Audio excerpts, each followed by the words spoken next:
Um, so I'm going to introduce myself and then I'll pass it off to my colleagues to introduce themselves too. My name is Steph Bernal Martinez. I use she and her pronouns, and I work as the organizing and the outreach team member of the larger policy and organizing crew here at the affiliate.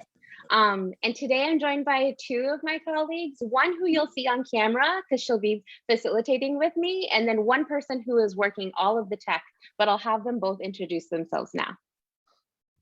And hello, everybody. My name is Monica Riley. I use she, her pronouns, and I'm the policy strategist, also a member of the policy and organizing team. I'm excited to be here, and I'm really happy to see all of you join us this night. And I also see your delicious food items, and so I hope you guys prepared a plate for Steph and I as well. So we look forward to getting those deliveries. But it's a pleasure to be here, guys. I'm going to pass it off now to my off-camera colleague. Hey everyone, my name is Jasmine Peoples. I'm the digital media strategist for the ACLU of Alabama. And like Steph said, I am running the tech and behind the scenes. So if you have any questions, please drop them in the Q&A or chat, either or, and I will pass them to them if they don't get to them themselves. So. Awesome. Thank you all again. So before we even get into like what we're actually going to do today, go over the agenda and then deep dive into all of this beautiful work, we want to hear from you all about what you might be bringing to the table today and what you want to get out of this workshop. We're going to try our best to accommodate some of those things that you share. And we'll spend a bit of time today talking about like the things that the ACLU is focusing on. But again, we're here for y'all and we want to make sure that we support the things that you are interested in. So in the chat, if you'll just share a couple of things, maybe what you're bringing to this space, what brought you here, if there's anything about the legislative process that you're wondering or confused about, even if you're just like hoping like, when I leave this space, I hope that and fill in the blank, just go ahead and take a moment to drop that in the chat. Anything at all, that's our check-in question for today. And I'll pause for a minute so we can see some of those answers.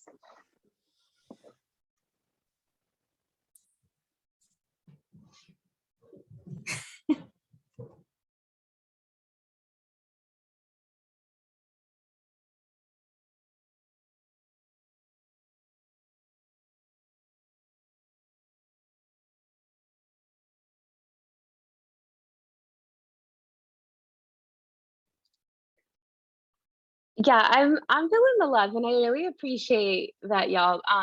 I see that we're here to share what we're having for dinner and make us all very hungry, but anything else that folks have on their minds or they're wondering.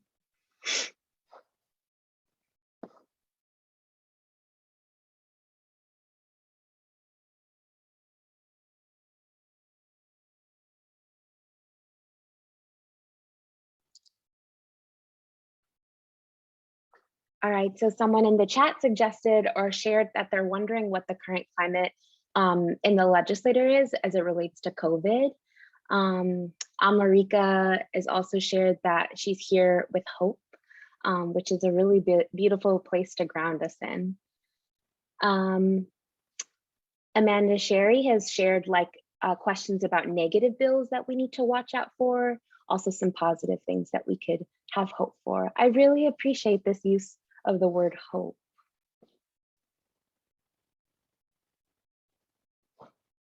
Great. I'm seeing lots of good answers and I'll keep referring to those as we move forward, but I just really appreciate that y'all are sharing what brought you here today.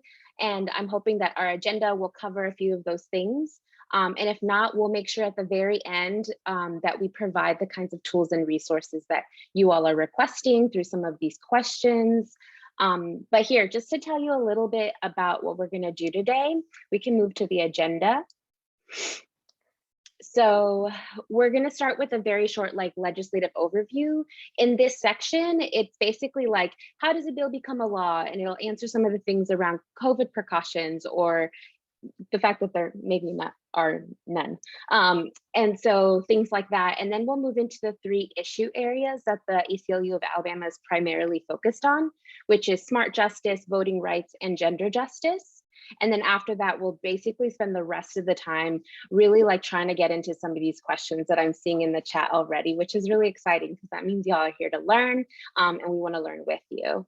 So I'm actually going to go ahead and pass it off to the brilliant policy analyst, Monica Riley, to get us started with our legislative overview. Thank you, Steph. I do want to start off with a question because I do see a few questions about legislative session and about the climate that we're currently experiencing right now. So have any of you I've ever attended a legislative session before in person? I know we can all watch it now. They do have a live stream if you haven't seen on the new website, but have any of you ever attended in person?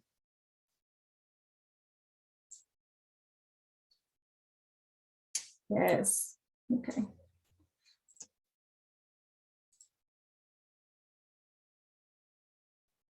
Okay, it's a good mix of answers here. Okay, so we'll talk about the Lege today in a bit, about the legislative process, how a bill becomes a law, but also kind of the makeup of the current Alabama legislature. So Jasmine, you want to go to the next slide? So at first, you know, analyzing public policy, testifying on bills, influencing policymakers is not something that we typically think about or consider. I know when we think about the ACLU, we're generally just used to hearing about the ACLU suing. And, you know, we have the comms push around most of our bills and very important issues, but we actually do work quite often and frequently in the actual legislature. So we're going to take a look at some of the work and some of our campaigns that we've done today. So session, there are going to be a couple of terms that I'm going to go over with you guys and define. So when I say regular session or legislative session, what I mean is the annual gathering of legislators. The starting date is actually set by the Constitution. So the length of the regular session, which is the meeting that is called at the beginning of every year, is limited to 30 meeting days within a period of 105 calendar days. There are usually 2 meetings or legislative days per week, and the other days are devoted to committee meetings. So within this regular session or these legislative sessions, that is when lawmakers actually bring bills that they want to have considered to be turned into law. And that is when those bills actually go through a process to actually become law. So Jasmine, next slide. Now, a special session. So regular session is just an annual meeting. This is something that's already set in the Constitution that's going to happen. A special session is a period when the legislature convenes outside of that normal session in order to complete some unfinished tasks throughout for the year. So Alabama is one of only 14 states where only the governor can call a special session. So we just recently had a special session from January 18th to January 27th. That was about the allocation of the American Rescue Plan Act funds. And of course, you know, we had a prison special session last October, and we kind of delegated some of that money to actually go to building prisons in Alabama. And so those funds have been appropriated. Now, with special sessions, the time frame or the days that they're limited to is different. There are 12 legislative days within the 30 calendar day span. And of course, within a regular session, any bill can be brought forward. But in a special session, the governor must list the subjects on which the legislation can be debated on. So with this particular special session, it was the ARPA funds, the American Rescue Plan Act funds. And if she decides to call another special session in the upcoming week, she will also set the guidelines for what can be discussed then as well.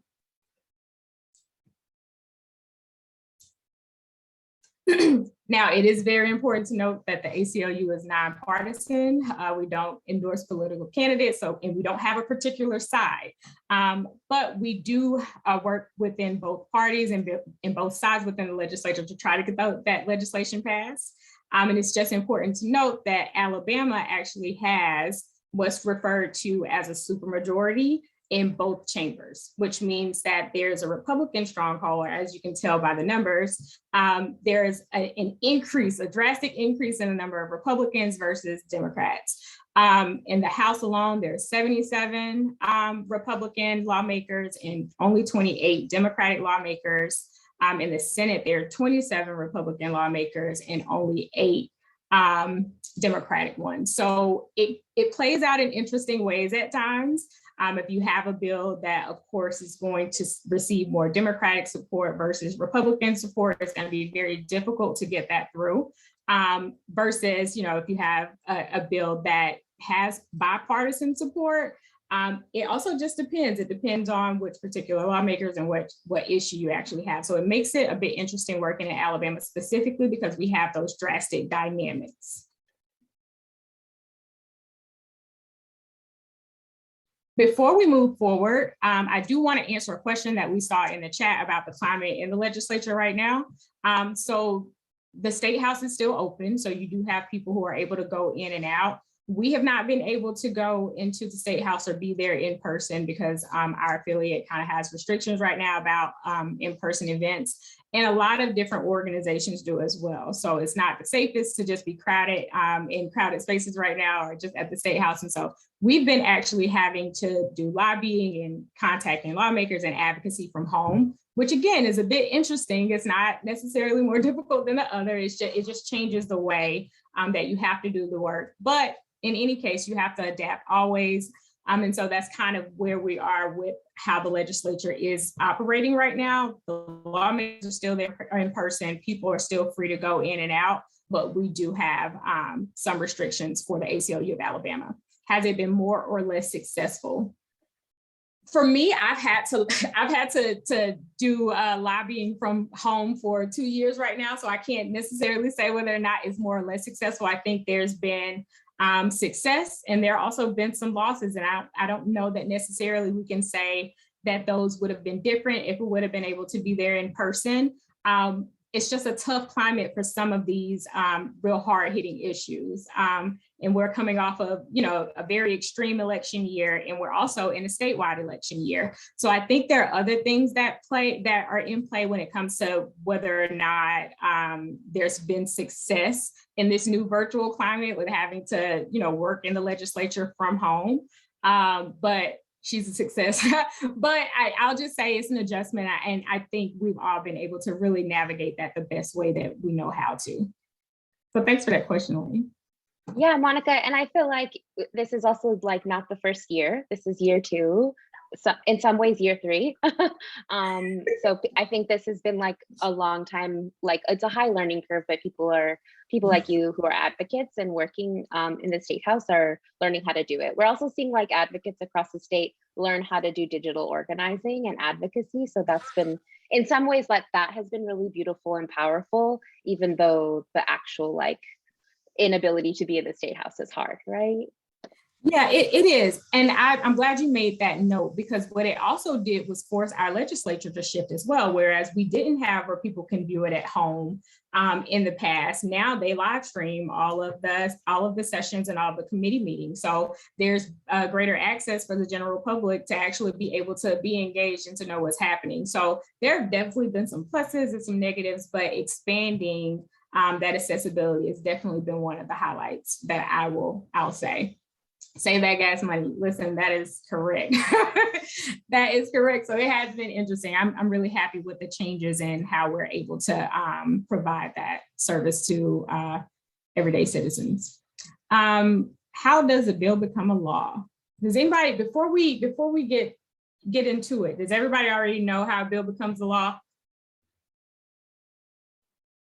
Is there someone that's confused about this process particularly? So I want to make sure I can. Schoolhouse Rock. Listen, that is, TC said that's a very good reference. So okay, Monica, when we used to do the roadshow, I used to really peer pressure people into singing Schoolhouse Rock. So when this presentation happened in person, y'all are very lucky that I don't have the ability to see your face right now and peer pressure you into singing this song. Pressure, Monica. Dang. So we are going to mute Lane chat. We're like all of Lane's chats at this point. So of course, with the bill becoming a law, the first process is once the bill is actually filed by the lawmaker, the bill is sent to committee. The committee is just a group of lawmakers who are is a group of lawmakers who are making decisions about whether or not that bill is going to proceed in the process or if it's going to stay. And so again, once that bill is filed, it's sent to committee. Those committee agendas are also posted online right now. So if you're really interested in some of the bills, there are a lot of different tools online that you can actually do to track those types of things, as well as going to the legislative website, Allison. It's a bit easier to navigate now, but that's kind of the first process. It's sent to committee. And then the committee considers the bill. Now, for people who are advocates or people who have done legislative advocacy before or worked to either kill a bill or to push one through, this is when the public hearing would come into play, which is giving the general public an opportunity to come and express their opinions on the bill, whether it's opposition or whether it's support. During this time, they generally give you a few minutes, 2 to 3 minutes, to really give your statements about whether or not you support the bill and why you support the bill. During that time, after that public hearing, is when they consider the bill, and in any additional debates that they have with each other or conversations are made at that time. And then they decide whether or not the bill receives a favorable report or not a favorable report, and that would just mean pretty much it's gone through to the next process. If the bill does pass through committee, then it's debated on the floor. If the bill does not, then it stays there and it dies. Once the bill reaches the floor is when you have lawmakers, all the lawmakers who are able to come down and debate or speak on the bill. This is during the time if the bill has made it past committee and you're receiving action alerts. Let's say it's an ACLU action alert. This bill made it through to committee. We need you to email or call or just contact your lawmaker right now so that we can keep this bill from getting passed. This is the process here where a lot of the times, a lot of those major action alerts come through is when the bill is on the floor and we're trying our absolute best to get it to fail or to not go to a vote. This is also when filibusters happen, and this is always the fun part when you get to see a filibuster, right? And so that's at this section. And then the bill will go to a vote. If the bill does pass through, it goes to the next chamber to go through the same process. So if the bill starts in the House, it starts in the House committee, it goes to the House floor. If it passes through, then it will go next to the Senate committee. And then if it passes through that committee, then it'll go to the floor. If it dies on the floor, it stays. If the bill comes up for a vote and it doesn't pass through, then it dies there and that's it. We don't have to worry about it again. And so that process is done. Does anybody have any questions so far? No, I'm only a bill. Yes. Oh, that's just, y'all are doing this, the Schoolhouse Rock and the I'm Only a Bill song from the 90s, which is still on YouTube, by the way. So if any of you need to get a quick refresher, you can just go look at I'm Only a Bill on YouTube. Okay, if we don't have any additional questions about the bill to law process, I'm still looking at the chat. If y'all have any questions, y'all can just pop them in there and I'll answer them. If not, I'll pass it off to Steph. Yes, okay, thank you, Monica. I promise y'all, if you haven't committed all of that to memory, it's totally fine. I work here and I still haven't committed it to memory, and I very consistently have to rely on our policy analysts to be like, wait, so what happens now? So don't worry. So either you can holler at Monica directly to remember, or just before we move on, you could also go to our website, the bit.ly that we had up on the screen. And Jasmine, if you don't mind actually just skipping one step backwards so they can see it one more time. Sorry about that. At the bottom of your screen, you should see a bit.ly that says bit.ly/bill process AL.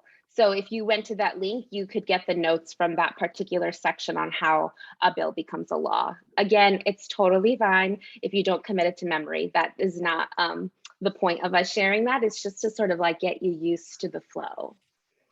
All right. And we still have good questions coming through. By all means, keep dropping them in the chat.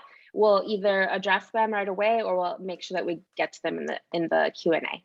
Okay, so we're gonna pivot to our smart justice work. And so this is one of the major priorities of the ACLU of Alabama.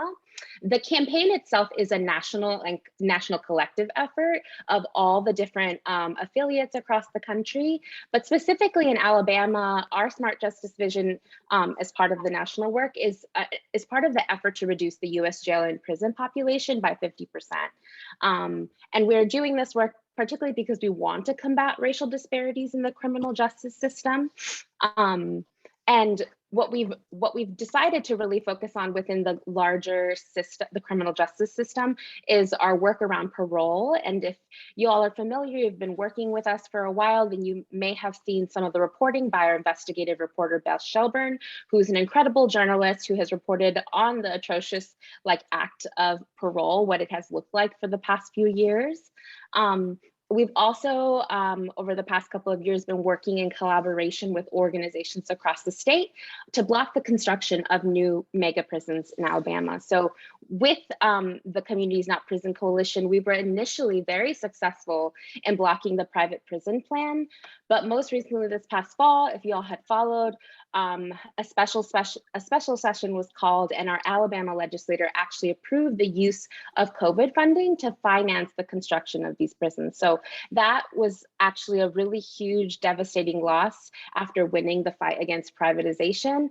But we're still exploring new pathways for how to fight prison construction. So going back to what a couple folks at the beginning said, we are going to have hope. Hope is a discipline, and we're going to lean into that. The fight against prison construction definitely isn't over. Okay.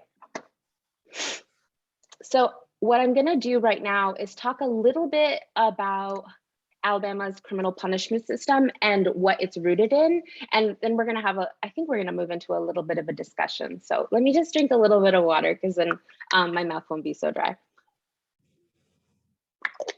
Okay, so when we're talking about racial disparities, what we are saying is that there is a stark difference between the amount of people who are in Alabama's prisons who are Black as compared to other races, or proportionally compared to other races. So we know the history of prisons, policing, and our carceral systems are rooted in the institution of slavery, particularly here in the state of Alabama. So we know that we're going to see that reflected in the degradation of Black life inside of Alabama's prisons.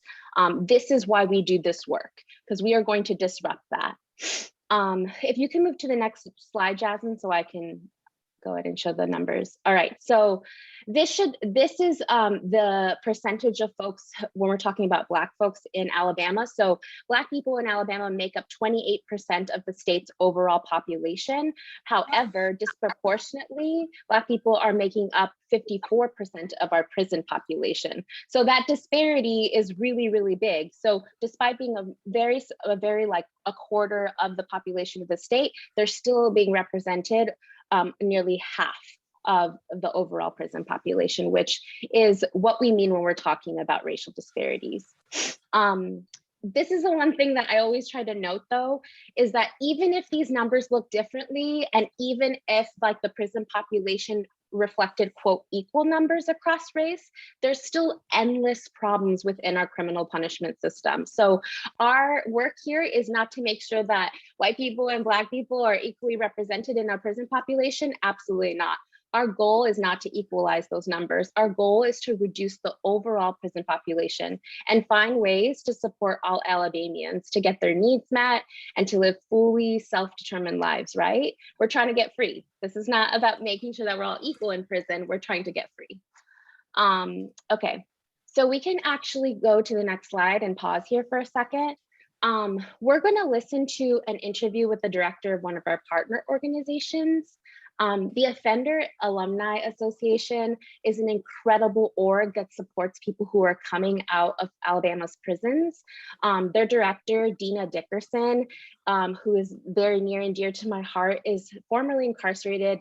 And in this interview that I did with her, she speaks to the process of coming out of prison and just like trying to create a life for herself. So we really wanted to show this video and like focus on this to have a little bit of conversation with y'all to just to talk about like the process of reentry and what this means for our work. Instead of building like new prisons or creating like stricter sentencing laws, we really truly believe that we could invest in having a freer and safer Alabama if we were to offer the kinds of resources that would allow people to get their needs met and to like live fruitful lives, especially when they're coming out of prison. So I'm gonna pause for a moment. Our tech person is going to set up this video, and this is Dina Dickerson. Hi, my name is Dina Dickerson. I'm with the Offender Alumni Association, and my people are strong. My people are community. My people are advocates. My people are academic. My people are struggling.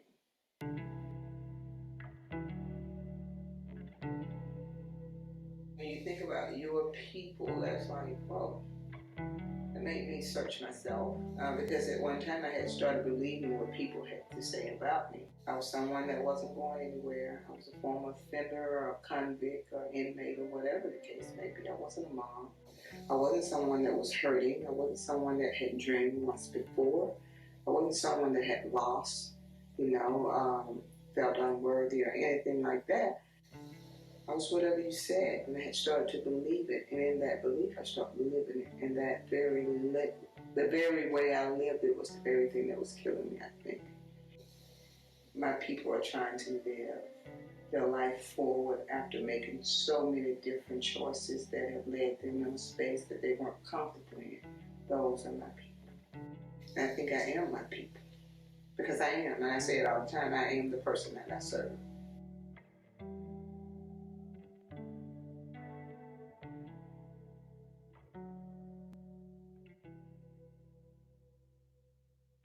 I get up at 3:50 in the morning. I'm at work at 6 now. It used to be 5.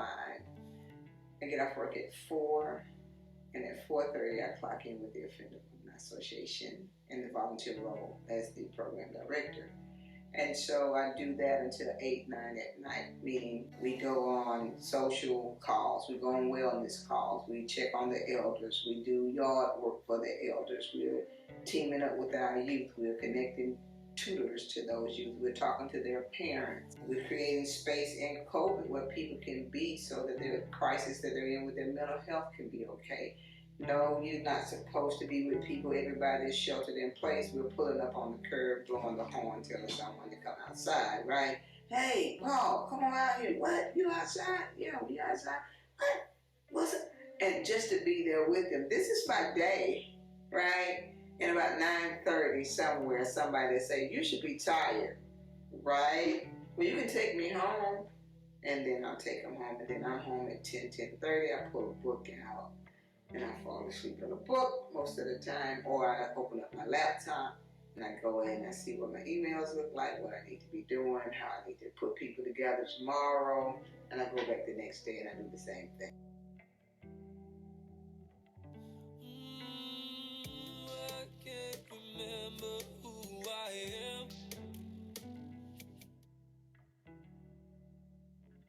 Well, second chance means that oh man, I'm so excited. I get a second chance at life, right? So now I'm taking ownership and I'm taking responsibility, but there's an underlying edge of the guilt trip there, right? If I deserve whatever I'm getting or not getting, right? After all, I'm such a bad person, right? So that second chance thing, now we're word playing, whereas why couldn't it be just the month of opportunity? Why couldn't it be that? Opportunity to go forward, opportunity to leave your past behind you, opportunity to truly say that I'm sorry in the way that you're going to live forward and what you're going to do with those that are coming behind you, not just those that have the same background, but your children and the generations to come. What second chances mean to me is a guilt trip when I think about it in truth and in the deep space, because Why should I have a second chance? I should be given the first one. But the truth is, if we go back far enough and we're courageous enough to go back, we'll see exactly where we are and why we're here. We'll definitely see why we're stuck. It hasn't changed. The only thing changed is the name of it. Once you're here, you no longer exist as a human being. And so even now, it's the same thing.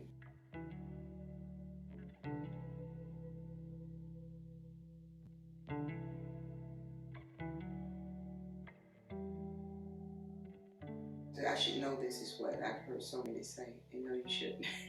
You went to prison at 20. Let's live in this truth. The reason you do not know it is because you've been in this place for 20 years. And they have conditioned you to be in this place. They did not condition you to come home. Just think you lived in this space right here for 30 years. And every time someone came in, they would say, don't look at those free world people. That sounds a certain way, doesn't it?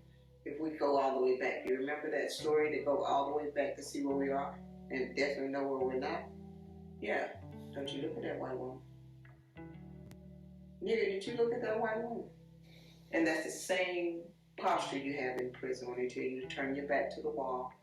Do not look at them when they come in the free world. So I mean, on to you, you've been psychologically programmed that when you get out, it's them and it's you. So now I don't have to isolate you anymore. I've conditioned you to isolate yourself. You don't belong over there. You don't belong with those people. So that's what they're going through. And so whenever I'm in movement, I engage them in spaces so that I can slowly unravel that thing that they don't know what they're wrapped up in. Freedoms of choice, understanding that we're human beings and you deserve to be exactly where you want to be. And it's okay. So yeah. What's this? Good work. And it's serious business. It is serious business, and you're doing it. Yeah, we gotta do it.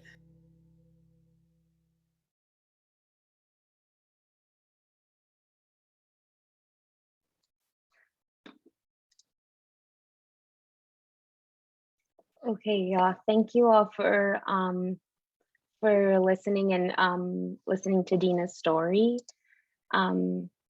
We're just going to take a moment to actually lean into her story and what this means for our smart justice work and what this means for our state.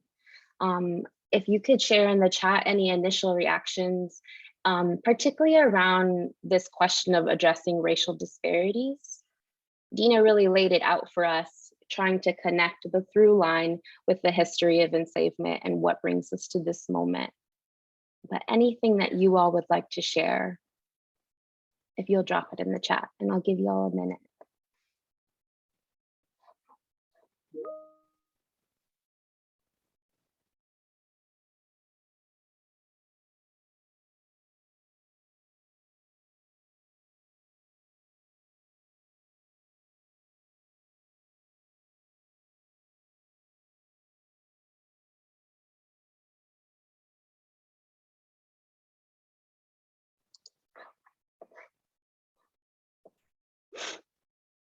So some other guiding questions to maybe help you think about this, but maybe some examples of policy work or just even interpersonal practices that you've seen be effective.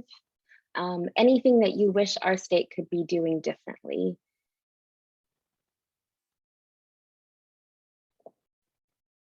And it's really okay if we don't have any particular ideas at this moment, because it is really hard to dream and imagine of a world beyond this. But I'll still give you all a couple more seconds.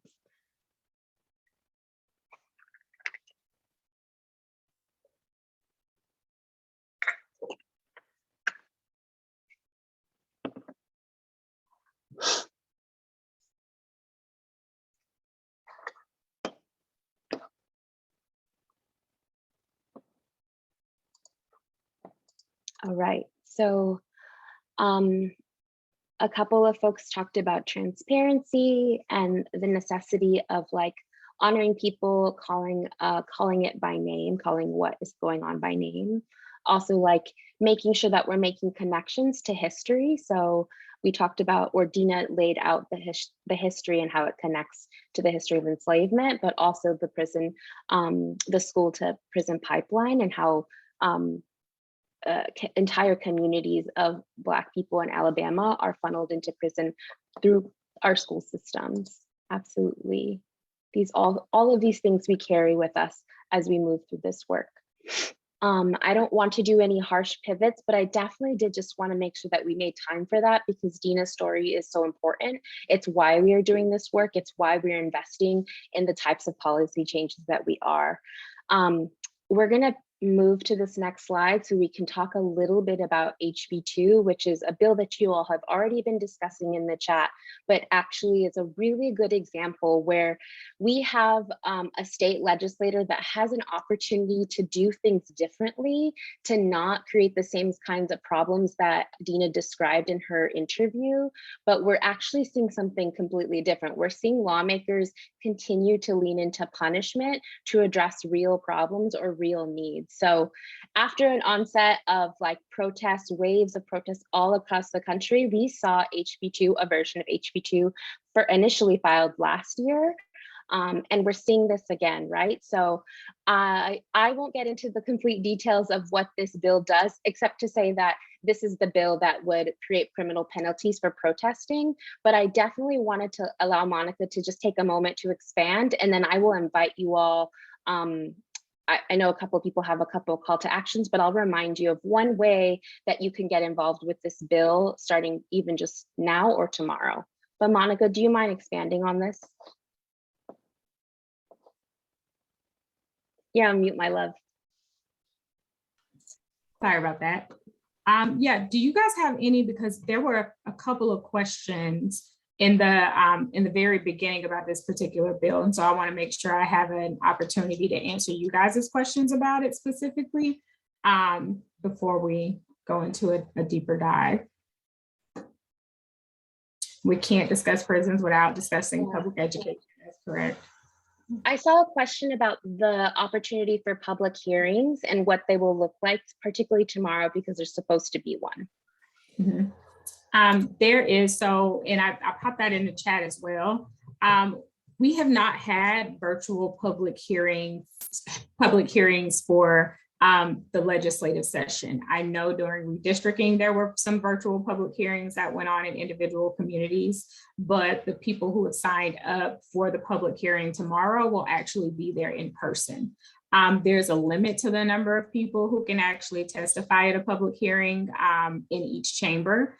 And so it's from my understanding that they've already met the max for the amount of people who will be fighting against this bill, which is an excellent thing. Again, you guys can still go and watch that online. The public hearing will be streamed online as well. And I think there's the link to the legislative live stream is going to be included after this. If not, you can just Google Alabama legislature and it'll pop up. But if you guys are really wanting to watch that and view that, you can see it there. There's also a question here about, as protest becomes more bipartisan, do we see lobbying pressure coming from both sides? I would say I haven't necessarily seen that particular pressure coming from more so of, I guess, the Republican side in this instance.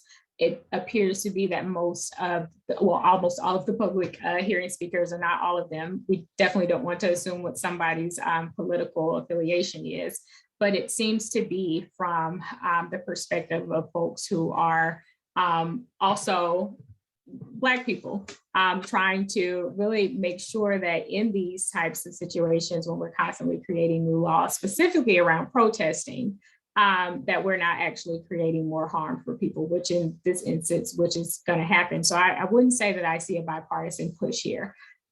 There's another question here. Violation to peacefully protest.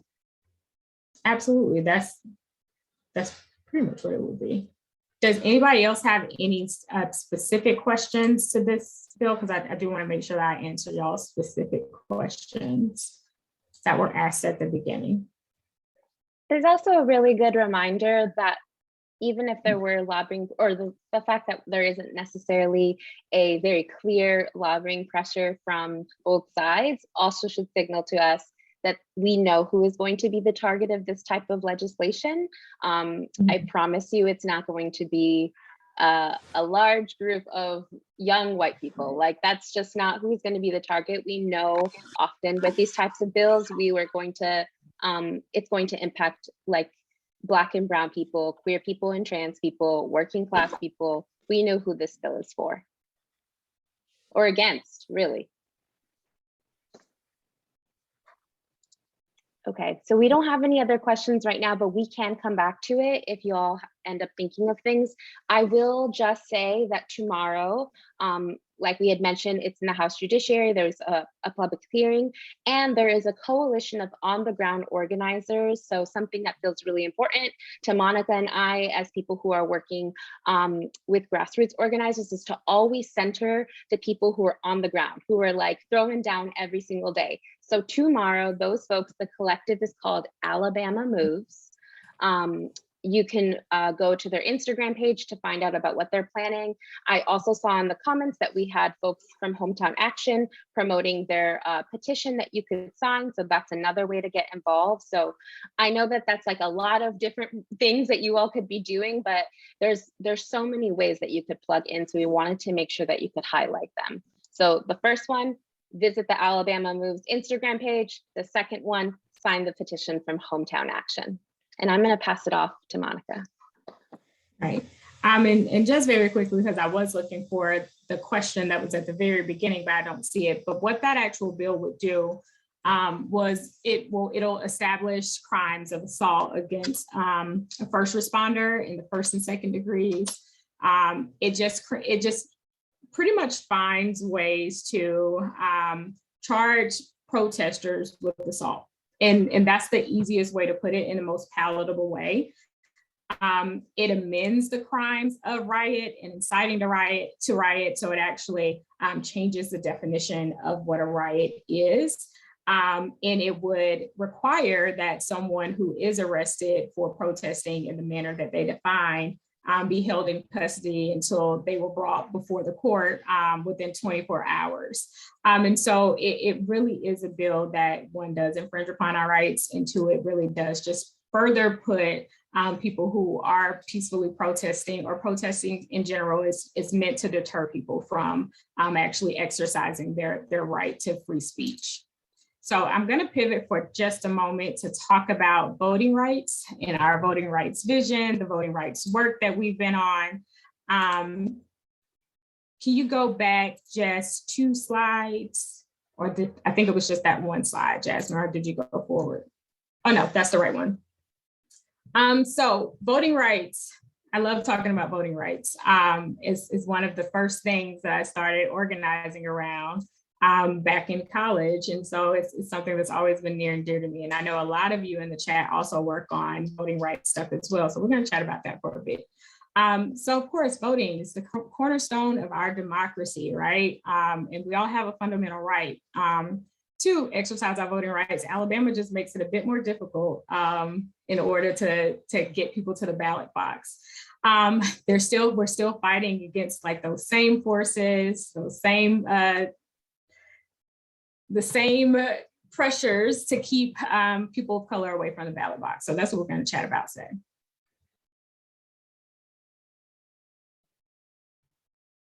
Our vision: expanding and defending voting access across Alabama. So we envision an Alabama where every citizen has access to the ballot. We support legislation that makes it easier for Alabamians to vote. And we're constantly fighting against legislation that actually makes it harder for us to get to the ballot box. One way that we do that work is we work within, of course, we have our own individual priorities, which is trying to, in the legislature, mitigate that, that legislation. Most of the time, it is quite difficult, as you can see by the numbers, how the makeup of the both chambers are. It's really difficult to get very solid voting rights legislation through one of those earlier committees, which is the House CC&E Committee, Constitution, Campaigns, and Elections. we generally see quite a bit of legislation come through, especially during election year. So I think last session alone, there were roughly 30 voting rights bills that actually went through, and we have a number of them that are coming through this time as well. So in ACLU's individual efforts to try to fight against those voter suppression bills and try to get solid voting bills through, we also work within a coalition called the Alabama Voting Rights Coalition, which is just a collection of individuals and supporting organizations. We've all united to try to advance some bold electoral reforms throughout the state, through education, through outreach, but mostly focusing on the legislature and trying to get those good bills passed and get some decent legislation actually in motion in Alabama. Outside of also trying to get that legislation passed through, we're really attempting to build more power and cultivate some accountable relationships between the different voting rights organizations and partners in Alabama. And I think even at the county level, is so many different organizations and groups that work in voting rights. And one thing that we lack oftentimes is a cohesive effort. We're oftentimes working in silos and not really communicating all the time. And, you know, coming as a grassroots electoral organizer, that's why I started. I can pretty much attest to that sometimes in your own community, that's what you're focused on. You're focused on, you know, trying to get people to the polls. And that is honestly one of the most important things that you can do, but we also have to try to make sure that we're continuing to combat that legislation and trying to create or draft new laws in order to make it more accessible for Alabamians to vote. So we're doing that currently by trying to influence policy and legislation just relating to voting rights. We have currently for the past few months been working on some legislation to try to get passed through. We'll talk about that in just a little. But next, I do want to ask you guys a question, which is, you know, just how does voting access impact you? We all are voters here, or hope that we can be at some point. That's what we're working to make sure that everybody can be. So we're just going to take a moment to explore that question. How does voting access impact you?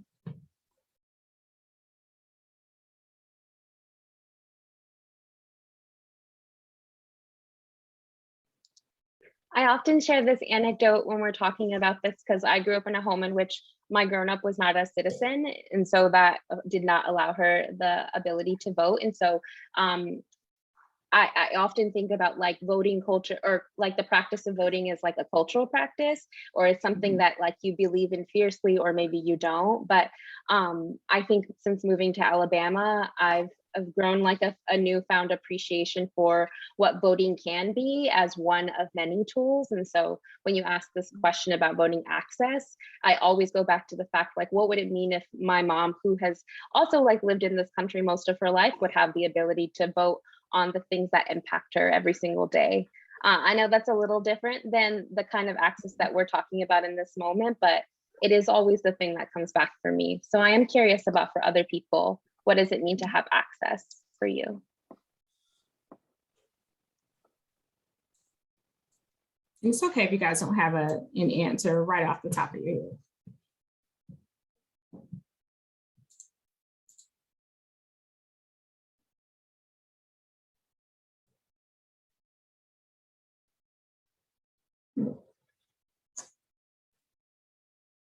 Absolutely. And you know, even thinking I think I enjoy saying this probably more than anybody, but I'm from Monroeville, Alabama. And it's still a rural community. And I can't tell you how difficult it is when you're out in those county roads, or if you're out just not even within city limits, to try to get to the polls. Yeah, geographically, it is wild. It's absolutely amazing. And even here in Pike County, which is where I currently live, there are communities that are way out there, 10, 15 miles from, you know, the nearest person that can actually take them to the polls. So no, it is absolutely a huge disparity, particularly also in those rural communities. And you have to remember that Alabama is largely rural. Within the city limits of Mobile, it's easily accessible. And that's also something to explore and think about as well. Fortunate to have a job that you can work around to go vote. We say that, like, oh, everybody can take off work to go vote. And I think sometimes about parents, I think this often actually, when you're a parent, right? So you only have a few minutes. Let's say you work a job that's like at a grocery store or a fast food restaurant. You only have about 30 to 15 minutes really for your break. And if you have children, you got to pick the children up after school, you got to pick them up from daycare, and then to have to try to get dinner cooked and then go stand in a line for God knows how long, depending on where you are to vote, it honestly just continues to deter people from doing that. And so looking towards having more legislation that does eliminate those requirements or those excuses for absentee voting is something that desperately is needed in Alabama. An election holiday, absolutely. And election day is always a day of her. Yes, absolutely. My mom was the same way. She would always have to shuffle so much just to get to the polls on election day. Still a few minutes away to go vote. Yeah, absolutely.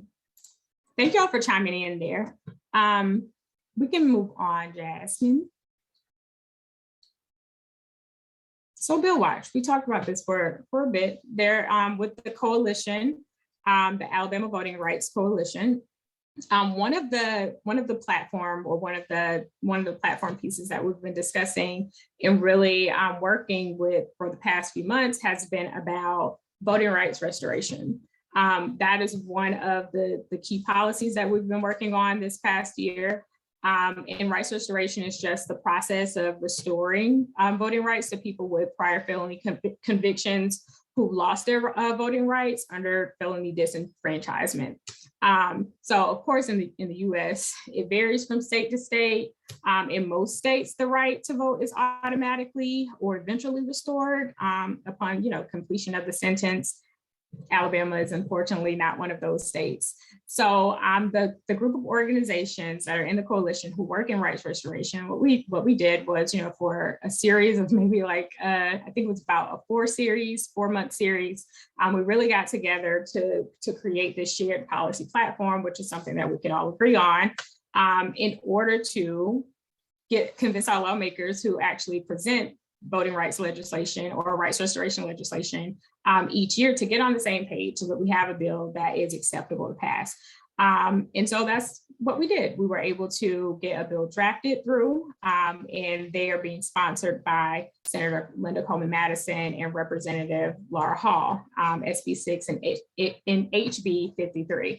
Now, they would currently they would pretty much reform Alabama's current rights restoration guidelines and eligibility. So it would remove those financial barriers to rights restoration, provide notice to people whose voting rights were restored in 2017 under the definition of moral turpitude act. So a lot of people have actually are able to get their rights restored, and they're just completely unaware because the state never notified them. It would remove some application requirements to restore your right to vote. And it would also allow people who are currently on community supervision to restore their rights to vote, and move crimes of poverty from the moral turpitude list. So there are a lot of good things in this bill. So if you go look at it right now, if you go pull up these bill numbers, you're going to see 2 separate bills that don't look that great. So what's actually happening is the bill that was drafted by this particular coalition will be subbed. The bills as they currently stand will be substituted with the coalition's version of those bills when they go into committee, and then we can push it from there. So it is a really good bill. We need a lot of support behind it. So I look forward to being able to share some additional details with you guys. They will be having a Restore the Vote Day, which is a virtual rally on February 23rd, and we'll send you guys some additional information about that in the coming or after this in the follow-up as well. Does anybody have any questions about any of the rights restoration bills that I just spoke about? I know it's a mouthful, and especially if you're new to rights restoration, but we can provide some resources for that. What do you think will happen with a new Secretary of State? It depends on who wins.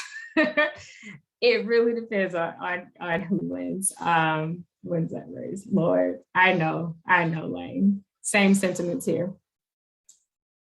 But some other really good voting rights legislation that's currently also just that's already been filed is that automatic voter, the automatic voter registration, and also the no excuse absentee voting. Those have also been filed already, both being sponsored by Representative Laura Hall. So if you guys are a part of any voting rights or voting voter groups, even at the local level, make sure that you guys can really tap into some of that work and start contacting your lawmakers to try to get some support for it.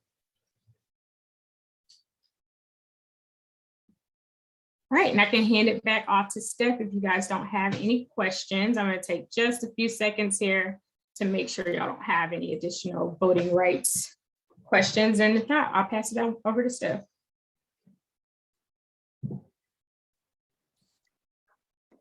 Thank you, Monica. Also, just want to really give a shout out to Monica, and I hope all of y'all can celebrate her in the chat, just because she has been the spearhead, like the person who is spearheading this coalition work. And we always just need to like honor the labor that people do. So thank you, Monica, for your work. Yes, look at that. Okay, great. All right, Jasmine, if you don't mind. All right, cool. This is probably the issue area that people in my life are probably tired of me talking about because I can't stop talking about it. So when we're talking about gender justice, we're talking about the rights of people who are oppressed based off of their gender identity. So often that is usually women and trans people, and usually that intersects with race and class. And so that's what we mean when we're talking about gender justice. So next slide. So in 2019, just a little background for those who don't already know, Alabama passed the abortion ban. And so some of y'all know that this was already effectively challenged by a coalition of partners. So many people across the state were like, nah, which was really, really powerful and beautiful. But it's unfortunate to know that this ban is actually reflective of a larger national strategy to restrict access to abortion across the country. I believe it was either in the spring, but we saw some pretty terrible stuff happen in Texas, Mississippi, Georgia, a lot of other states. And so this year, another bill has been filed to restrict abortion access, and we'll talk about that at the end of this little section. But you should know, obviously, the ACLU of Alabama is determined to protect this access to abortion for all Alabamians.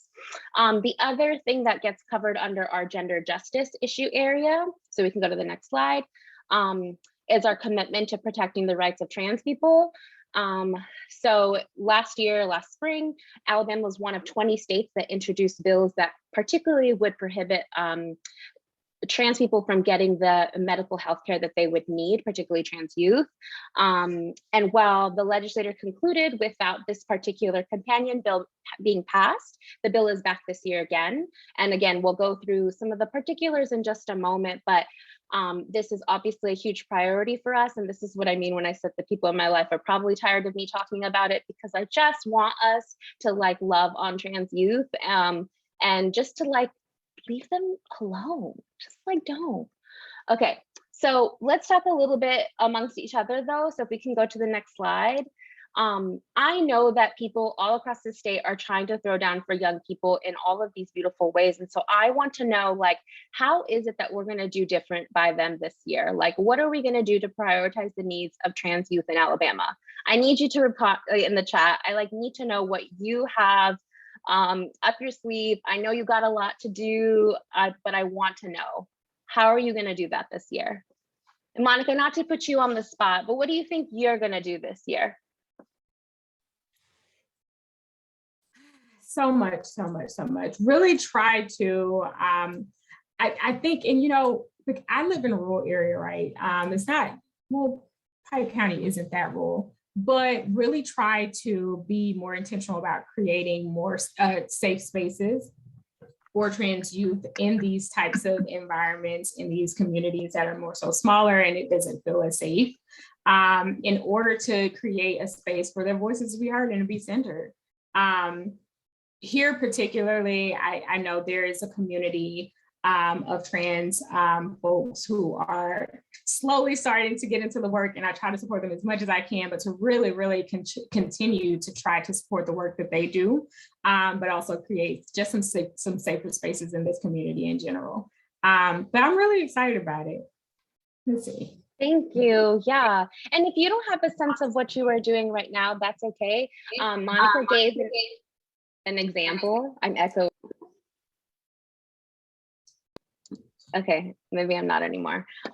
Monica gave an example of what she's doing in her community, but if you can just take this question with you, especially as we have to like move through seeing this particular bill unfold, like think about how you are showing up for trans youth.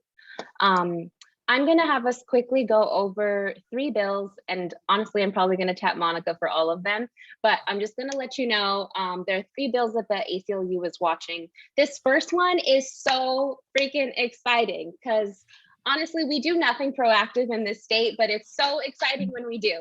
So this bill would pass the Pregnant Workers Fairness Act, and this would be workplace protections for people who are pregnant.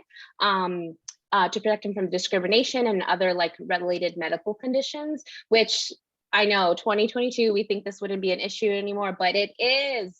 The current status, if I'm not mistaken, is that it was assigned to the House Judiciary Committee. And Monica, this is where I'm going to tap you. Is that still true? Yes, that is still okay. True. And Lane Clemens has a question about who the sponsor is. If you don't know that, yep, there we go. Thank you. I appreciate it. Neil Rafferty.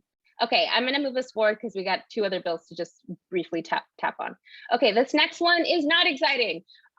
This bill is another abortion ban.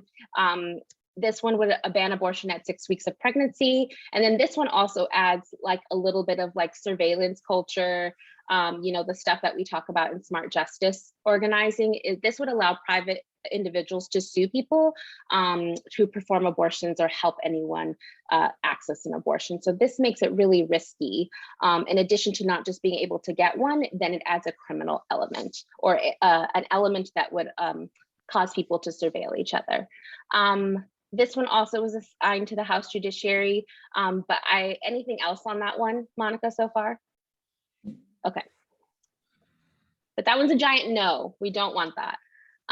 Okay, and then this last one, which again, we've talked about a little bit, folks are familiar, we saw this last year. Again, like we talked about, this criminalizes being able to provide healthcare for young people, for trans youth.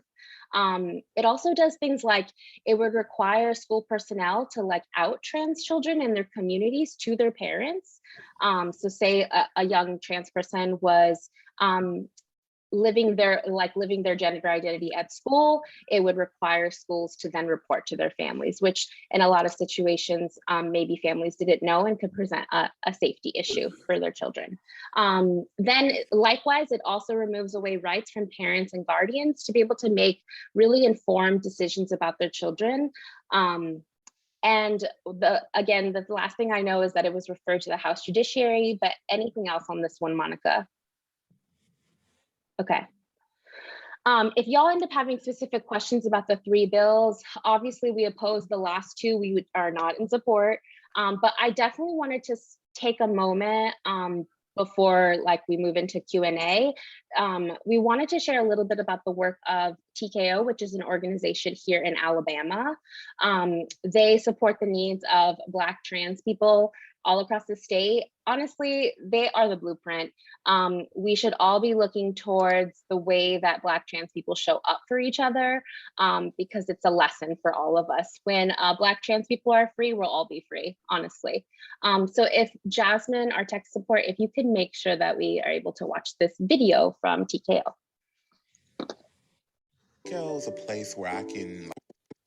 a place where I can like truly call home. The people over TKO is literally my family, and I can always find refuge within them without having to be judged.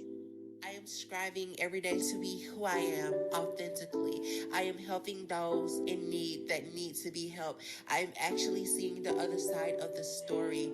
I see new perspectives because of them, and I am forever grateful for that. TKO means everything to me. Being able to help out our community and voice our opinions and receive feedback being able to feel comfortable in our own skin is all I ever wanted for me and my peers. The Knights in Orchid Society envisions a future where transgender, lesbian, bisexual, and gay Black people are empowered to live full and healthy lives free from harm. The Knights in Orchid Society Incorporated builds the power of transgender, lesbian, bisexual, and gay Black people across the South by providing a spectrum of health and wellness services. The Knights in Orchid Society understands that movement work takes a village. At TKO, there is a place for you to pour back into our community. There are limitless volunteer opportunities to include special event support, technical support, administrative support, and sharing your expertise with our youth ambassadors. The revolution requires many hands. Won't you join us in uplifting our people? As Audre Lorde once said, without community, there is no liberation. But community must not mean a shedding of our differences, nor the pathetic pretense that these differences do not exist. For more information on volunteering with the Knights in Orchid Society, visit tkosociety.com or call 334-526-2218. TKO is a place where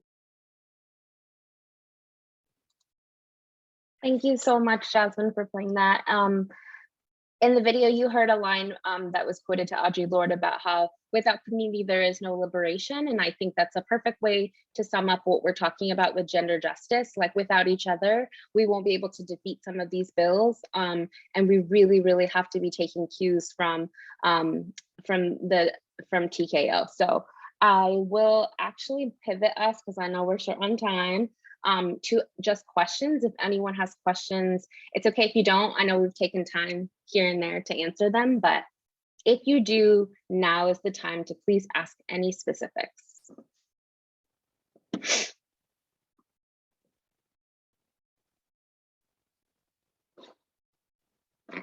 I did have one question, Monica. You said that we had over 30 voting rights bills from last year. Those were like voter suppression bills, right? Most of them were suppressed. a lot of them were to suppress. Not many made it through. A lot of them were just stagnant in their committees. One of the bills that would have made it easier for folks to vote, which was curbside voting, it was actually banned. So yeah, unfortunately, we're still making it harder for people to get to the ballot. Got it. Yeah, I heard 30 and I was like, oh, is that a good thing? But no, it's not if they're mostly voter suppression bills. Okay. But the good thing is that, you know, most of them were stalled, so so they didn't get through.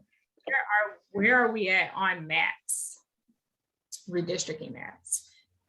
So Alabama does have to redraw the congressional maps. Yay, yay, yay. And now we are waiting to see if we're going to go into a special session about redistricting maps. Not sure about that yet, but that's where we are. Alabama has to redraw those maps. In our Q&A section, there's a question around, will there be a challenge to the anti-protesting bills? Yes, part of the challenges are, I don't know if this is necessarily what you're asking, but we had mentioned earlier that there's a group already mobilizing, a coalition mobilizing of groups across the state, and they're actually starting tomorrow at the State House. Please forgive me for not knowing the exact time they're starting, but if you checked out their Instagram, Alabama Moves, they would let you know. Also, this is where Monica had mentioned that there is a public hearing. Is that correct, Monica? Mm-hmm. Yes. Yes. So these are some of the ways that people are already mobilizing. And 12:30 is the start time. Thank you so much, Lindsay. Any other questions?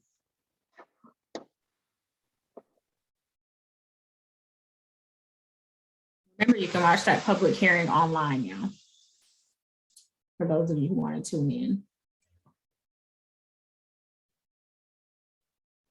Okay, so we can jump to the next slide. Obviously, if you have questions, you'll drop them in the chat, but I just wanted to share this final call to action.